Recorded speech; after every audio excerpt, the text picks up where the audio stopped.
I didn't grow up with much, and I've never been the kind of guy to pretend otherwise. My dad wasn't around, and my mom worked 2 jobs just to keep a roof over our heads. I learned early on that nothing in life was going to be handed to me. My first job was unloading pallets at a warehouse on the edge of Boise when I was 17. It was the kind of work that left your back sore and your hands calloused, but I liked it. There was something honest about it. You knew what your job was, you showed up, you did it, and you earned your keep. By the time I was 28, I'd worked my way up to logistics manager. Not flashy, not some 6-figure tech gig, but I was proud of the life I was building. I had a decent truck, a modest apartment, and enough saved up for emergencies. Most of all, I had peace. Quiet nights, the kind of routine that some people might find boring, but for me, it felt like control, like I was steering my own ship after a childhood spent barely keeping my head above water. That's when I met Jamie. It was a Thursday night, and I'd stopped by this local diner after a late shift. She was my waitress. I remember she had this messy ponytail and this tired but warm smile, like she'd been on her feet all day but still wanted to make you feel welcome. We talked a little, just casual stuff at first. I left a good tip. Came back a few days later. And again the week after that. Before long, she'd start sitting with me during her breaks, sipping iced tea while telling me about her classes and how she wanted to open a bakery someday. Said she dreamed of a quiet life with Sunday mornings and a dog that wasn't allowed on the furniture but always found its way onto the couch anyway. We weren't from the same world exactly, but there was something about her that felt familiar. Like me, she'd seen hard times and hadn't let it make her bitter. When she laughed, it was full-bodied and real. No pretense, no filter. I didn't have to pretend to be anything I wasn't around her. I could just be me, rough hands, plain clothes, simple plans and all. After about a year of dating, we decided to move in together. It wasn't a fancy place, 2-bedroom apartment on the 2nd floor of a walk-up, old carpet that never quite came clean no matter how many times you ran the vacuum. But we made it home. I covered the rent without complaint, picked up the groceries, paid the internet, even started helping with her student loan payments when she fell behind. Not because she asked me to, but because it felt like the right thing to do. I believed in what we were building. I remember she cried when her old beater finally gave out on her, called me from the side of the road, voice shaky and tired. A week later, I surprised her with a used Honda Civic. Nothing fancy, but it ran smooth and had fewer miles than mine. She cried again, this time out of gratitude, and told me no one had ever done something like that for her before. Said she didn't know how to repay me. You don't have to, I told her. We're in this together. And I believe that. Every sacrifice, every late-night run to pick her up from work, every overtime shift I picked up to keep us afloat, it all felt worth it. I wasn't keeping score. I wasn't trying to win anything. I just thought this is what love looked like when it was real. Not a whirlwind romance or some grand movie moment, but small things, stacked on top of each other, building a life you could count on. She used to talk about how one day, once she finished school, she'd be the one taking care of me. Said I deserved to relax for once.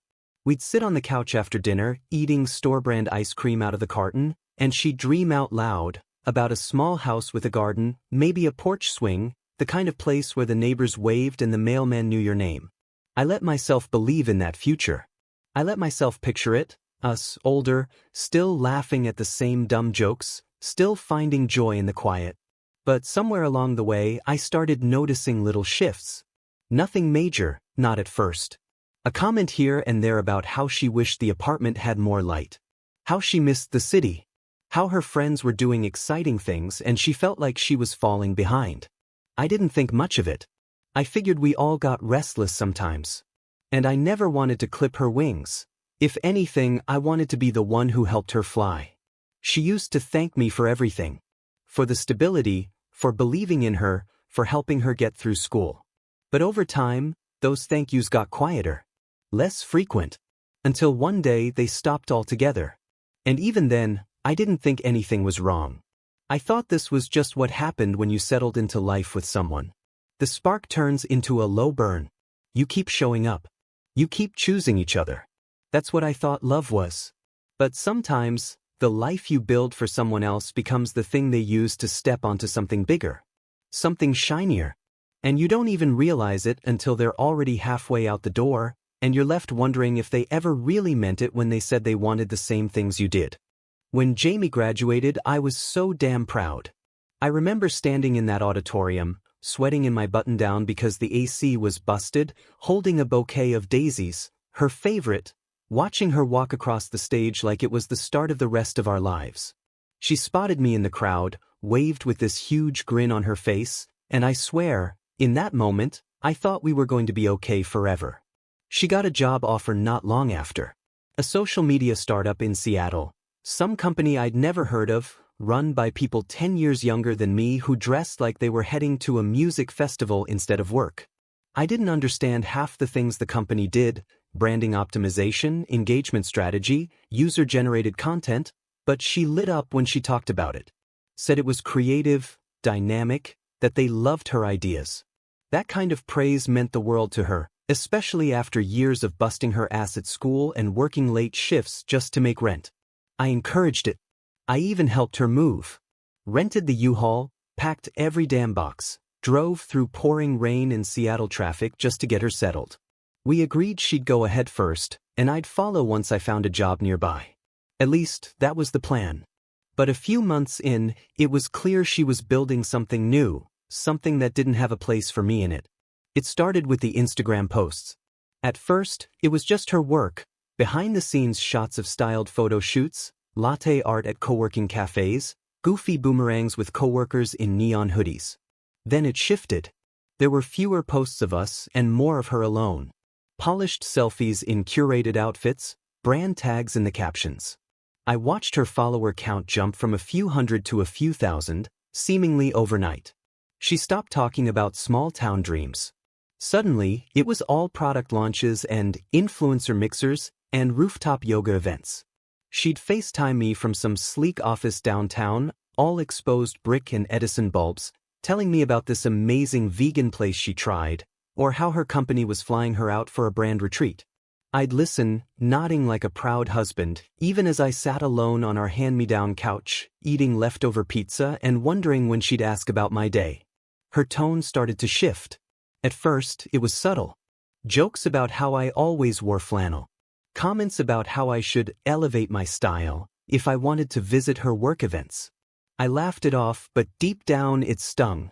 I wasn't trying to be trendy, I was trying to be reliable. The same guy who once bought her textbooks instead of upgrading my phone. The guy who showed up. But that didn't seem to matter anymore. When I did visit, it felt like I'd stepped into a world that didn't have a place for someone like me. Her friends were all Instagram perfect, sipping cocktails with names I couldn't pronounce, talking about collabs and follower engagement like it was a currency. When Jamie introduced me, it was with this weird distance, like she was embarrassed. "This is Mark," she'd say. "He's back in Boise, works in logistics." No pride in her voice. No warmth. I remember one night at a party her company threw in some penthouse suite, I overheard her laughing with two of her coworkers. One of them said something about how lucky she was to have a normal guy grounding her, and Jamie replied, "Yeah, he's sweet, kind of like a throwback. Old school. Doesn't get this world, but he means well." They all laughed. I smiled, drink in hand, pretending I hadn't heard. But inside, something cracked. That was the first time I realized I wasn't just being left behind, I was being rewritten. Back at her apartment, I tried to bring it up, just gently, nothing confrontational. "Do you still see a future with me?" I asked. She looked up from her phone, blinking like I'd spoken in another language. "What kind of question is that?" "I don't know," I said. "Feels like you're changing." "I'm growing," she snapped, more defensive than I expected. "Isn't that what you wanted? For me to succeed?" "Of course," I said. "But success shouldn't make you look at me like I'm something to outgrow." She didn't answer. Just turned back to her phone, the screen lighting up her face while I sat next to her, fading into the background. I started to notice how she'd take photos of things I paid for, the car, the apartment, even the home-cooked meals I made on the weekends, and post them like they were part of some polished lifestyle she'd crafted on her own. No mention of me. No gratitude. Just another aesthetic to maintain. It wasn't just the things she shared, it was the things she stopped sharing. No more goodnight texts. No more spontaneous calls just to hear my voice. Even the little inside jokes we used to have disappeared like they'd never existed. And the worst part? I started to feel ashamed for missing her. Ashamed for wanting something simpler. Something real. She used to say she loved the way I made her feel safe.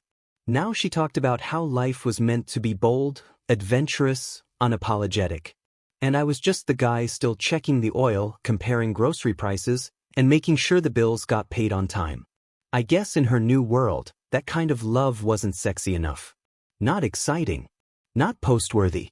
But the thing is, I never wanted to be a backdrop in someone else's highlight reel. I just didn't realize that's what I had become, until it was too late. It was a Saturday night when it all came crashing down, though if I'm being honest, the cracks had been forming for a while. I just kept convincing myself it was nothing. That it was a phase. That she'd eventually look at me the way she used to, like I was home, not some obligation she couldn't quite shake. Jamie invited me to this event her company was sponsoring.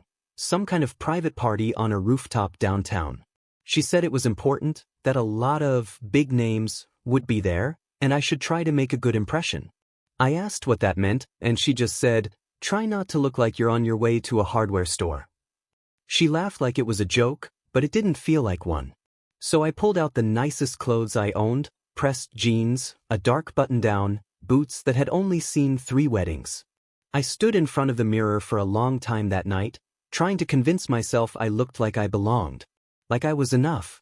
But when we got there, I knew I was out of place the second we stepped off the elevator. It wasn't just the decor, plants hanging from the ceiling, mood lighting, walls draped in white fabric, but the people. Everyone had that effortless cool, like they'd all just walked out of a curated ad campaign. Loud laughter, overdone handshakes, all these inside jokes I didn't get. I felt like a cardboard cutout in a room full of neon signs. Jamie was in her element. She floated through the crowd like she'd been doing this for years, laughing too loud, hugging people I'd never heard of, tossing around phrases like brand alignment and viral reach. She introduced me to a few of them, quick, half-hearted introductions that felt like throwing me a bone. "This is Mark," she said once, not even bothering to look at me. "He's in operations or something. Back in Idaho." Operations or something. That one hit different. The guy she was talking to nodded politely, then turned back to her like I was just the plus one who came for the free drinks. And honestly, I felt like one. I tried to stay in the background, sipping a drink I didn't recognize, watching her from across the room. She was laughing with some guy in a tailored blazer, her hand on his arm like it was the most natural thing in the world. He leaned in to whisper something, and she tilted her head back in this exaggerated laugh I hadn't heard in months. I looked down at my shoes, scuffed at the toes, and suddenly felt every bit the outsider I'd been trying not to admit I was. I didn't belong here. Not to this world. Not to her anymore. Then came the moment. The one I wish I could forget. I was standing near a small bar in the corner when I overheard her, clear as day, voice just loud enough to carry. One of her coworkers, a woman in a silk jumpsuit, said, "You two still together?" Jamie laughed. "For now. He's sweet. Just not really part of all this, you know?" The woman nodded, sipping her drink. "Kind of rustic, huh?" Jamie smirked. "He's still wearing boots like it's 2009. But he means well." They both laughed. I didn't. I felt something inside me shift. Not snap, just slide into place, like the truth had finally caught up with me. She didn't see me as her partner anymore. I wasn't her future. I was a phase she was politely enduring until she could upgrade to something sleeker. Something that fit the image. I left early. Told her I wasn't feeling well. She barely noticed, too wrapped up in selfies and social climbing to register the way I was quietly pulling away. The cab ride back to her apartment was a blur. I stared out the window while the city flickered by, wondering how we'd gotten here. Wondering how I could love someone so much and still feel so alone in the same room. Back at her place, I sat on the edge of the bed, still dressed, heart pounding in my chest. She didn't come home until almost 2 a.m. I pretended to be asleep. She didn't check. Just slipped off her heels and crawled into bed without a word. That night, I lay there staring at the ceiling, the sound of her soft breathing beside me, and I made a decision. Not out of rage. Not out of some dramatic heartbreak. But out of clarity. There would be no confrontation. No shouting match. No social media post to air my side. I would walk away. Quietly. Carefully. Piece by piece I would take back the life I built. And when I was gone, she wouldn't even realize what she had lost, until the silence was louder than my presence ever was. At first, she tried to spin it. I watched from a distance, like a ghost watching someone live in the house they used to call home. She posted videos of herself journaling in sunlight, sipping tea on the bare floor like it was intentional. Letting go of material things, she wrote. I've never felt more centered. People bought it, at least at first. The lighting was soft. The captions poetic. She wrapped her absence in buzzwords: realignment, detachment, peace. Said the empty apartment was a creative reset. Said she was purging distractions to find clarity. She made it look like growth, like strength. But you can only dress up emptiness for so long before people start asking questions. The stories began to lose their gloss. Her videos got darker, literally. The lighting wasn't as perfect anymore. The angles felt off. She had always been meticulous about her setup: 3-point lighting, neutral palettes, faux candids. Now it was grainy footage filmed in front of blank walls, half lit by a ring light she probably didn't even realize was flickering. And then there were the comments. Everything okay? You seem different lately. Miss your old content. Hope you're alright. She ignored them at first, kept posting as if nothing had changed. But her replies got shorter. Sharper. You could feel it, something breaking down just beneath the filter. Her posts became more erratic. Motivational quotes over stock images. Throwbacks from months ago, reposted with long captions about growth and letting go of toxic energy. But the truth was, her world wasn't evolving. It was collapsing. I wasn't the only one she'd burned on the way up. I found that out when Brooke reached out. Brooke used to be Jamie's assistant. Young, smart, fiercely loyal. The kind of person who did the grunt work so Jamie could stay polished. She ran the emails, the scheduling, even helped with photo shoots. Jamie used to joke that Brooke was her right hand. But as Jamie's image swelled, her gratitude shrank.